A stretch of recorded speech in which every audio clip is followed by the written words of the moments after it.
Tell you I can't stand The Simpsons. Oh, look at us, they say, we're the Simpsons, we're amazing. We predicted Disney buying Fox and Donald Trump's presidency and the Dragon Lady on the Dragon Show destroying the big city thing.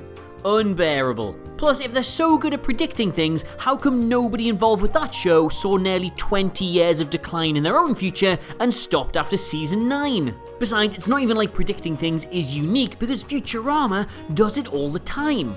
Admittedly, yes, if you're setting up a show 1,000 years in the future, then by default everything is a prediction, but it is uncanny how many of the specifics have rung true since it aired. Yeah, Uranus might not have been renamed Eurectum just yet, but the world is beginning to resemble New York more and more every day. My name is Adam Cleary, and these are 10 times Futurama eerily predicted the future. Number 10, Star Wars Episode 9.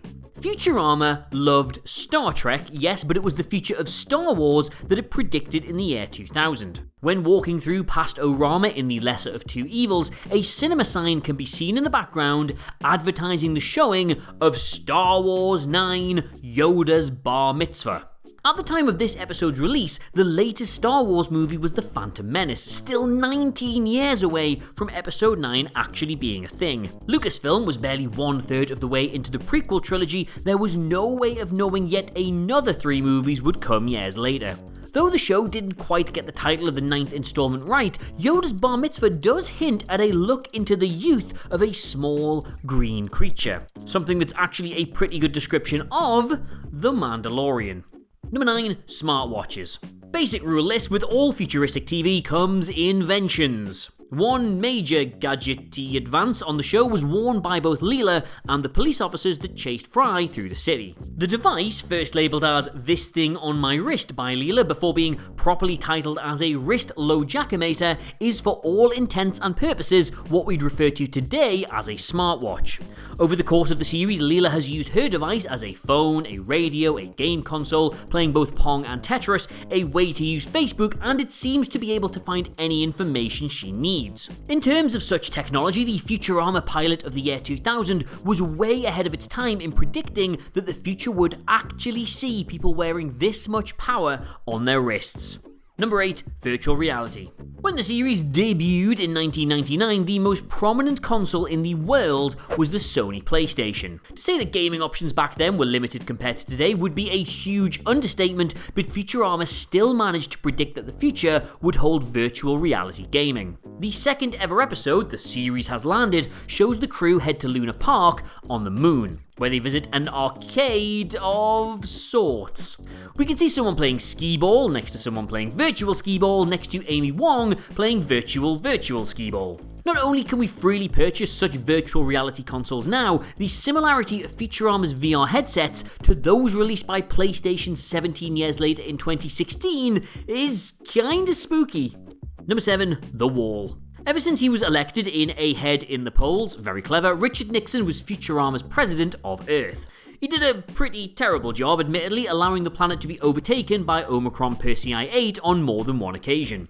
In the 2012 episode, Decision 3012, Nixon was again under the spotlight as part of his presidential campaign. While taking a stand against space aliens coming and taking good Earth jobs, the president promised to build a huge fence across the southern border of the solar system. This is scarily similar to the giant wall Donald Trump promised to build as part of his presidential campaign in 2016. While the show didn't predict the wall per se, with the idea stretching as far back as George Bush Sr. and Bill Clinton's stints in the White House, no president had yet built their entire campaign around the idea before. Number 6, The Wrong Miss Universe.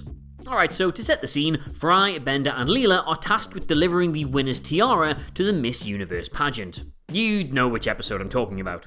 As the host, Zap Brannigan struggles to open the envelope containing the name of the new Miss Universe, and when he sees Leela standing in the wings, he accidentally announces her as the competition's winner. After a moment of madness, Brannigan corrects himself and the tiara is awarded to Miss Vega 4 instead. This episode was released in the year 2000, a whole 15 years before a very similar thing happened in the real world. Instead of Zapp Brannigan, sadly, Family Feud host Steve Harvey ran proceedings for the crowning of the 2015 Miss Universe, and like the Futurama character before him, announced the wrong winner. Miss Columbia was the winner that was read out and was able to celebrate for just a few short moments before the error was rectified and the title was given to Miss Philippines. At least the wrong winner that Harvey announced was actually part of the competition, unlike Brannigan's faux pas, but still, the similarities here are impossible to ignore, and, in case you're wondering, I would have given both awards to the woman from the Radiator Planet.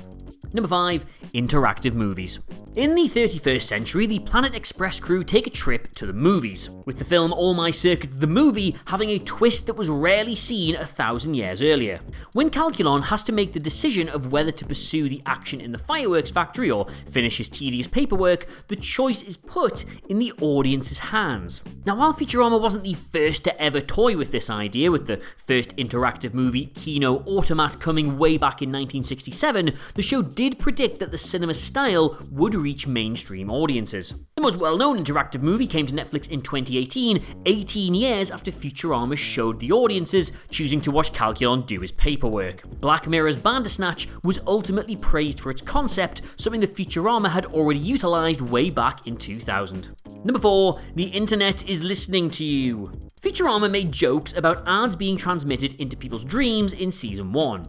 And while we're not quite there yet, Season 3 predicted that the future of technology would see personalised ads sent straight to the user thanks to an overheard conversation. During the Luck of the Fryish, the Planet Express crew find themselves discussing the man they thought to be Fry's brother. Naturally, the name Philip J. Fry was said several times, and this was picked up by the professor's internet. He was automatically shown a video about Fry's namesake, his calendar was open to Friday, and he had some French fries ordered directly to him. Way back in 2001, this was creepy, but in the here and now, we've all just kind of made peace with it for some reason. Number 3. Cancellation. Sadly, Futurama was cancelled after the Season 4 finale, The Devil's Hands Are Idle Playthings. Though it was ultimately picked back up by Comedy Central, the 4 straight-to-DVD films ended with no guarantee of further episodes. The same thing happened at the end of Season 6, with the show ultimately being cancelled for the final time in 2013 after Season 7. But just over a year before the show's initial cancellation, Bender offered some grim foreshadowing as to how the show would be cut short before its time. During Where No Fan Has Gone Before, Bender described Star Trek as just another classic sci-fi show cut short before its time. While this was in reference to Fry's favourite show of the 20th century at the time of its release, just 1 year later the same thing could be said about Futurama. Number 2. Sex robots and deepfakes.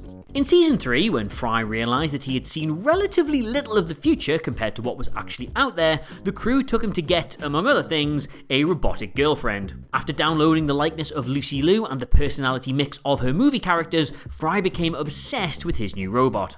Since this episode released in 2001, the world has seen a huge leap in this particular industry, with sex dolls becoming more realistic, I am told, and some even being manufactured to resemble celebrities. Even before this, Season 2 saw the Internet of the Future containing a series of deepfakes, something that no one else could have even dreamed of at the time. This trend has, quite horrifically, seen videos get edited to replace the actors' faces of those of various celebrities. Futurama was way ahead of the curve back 20 years ago, as Bender littered the internet with images of Amy's face, edited onto Leela's not wearing clothes body. Number 1. Quarantine. Yeah, let's face it, of all the things you'll remember 2024, not 2024, I mean like 2020 space FOR, you get what I mean, the quarantines are probably top of the list. Back in 2011, the episode Cold Warriors saw humanity facing a similar fight, but with the common cold from 1,000 years in the past. Since the illness itself had died out 500 years prior, humanity had lost any and all resistance it once had.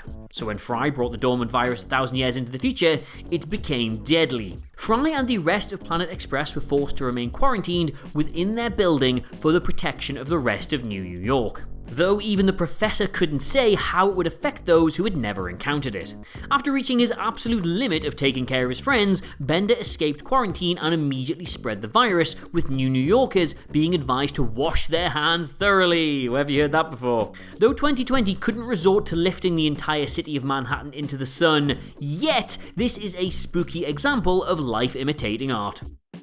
So there you have it, those are 10 times Futurama eerily predicted the future, read to you by a man who probably would get a robot girlfriend now that you mention it, but would definitely be downloading Alexandra Daddario. Let us know what you made of it all in the comments below, and of course don't forget to like, share and subscribe. I have been the modern day Adam Cleary, and I'll see you soon. Goodbye.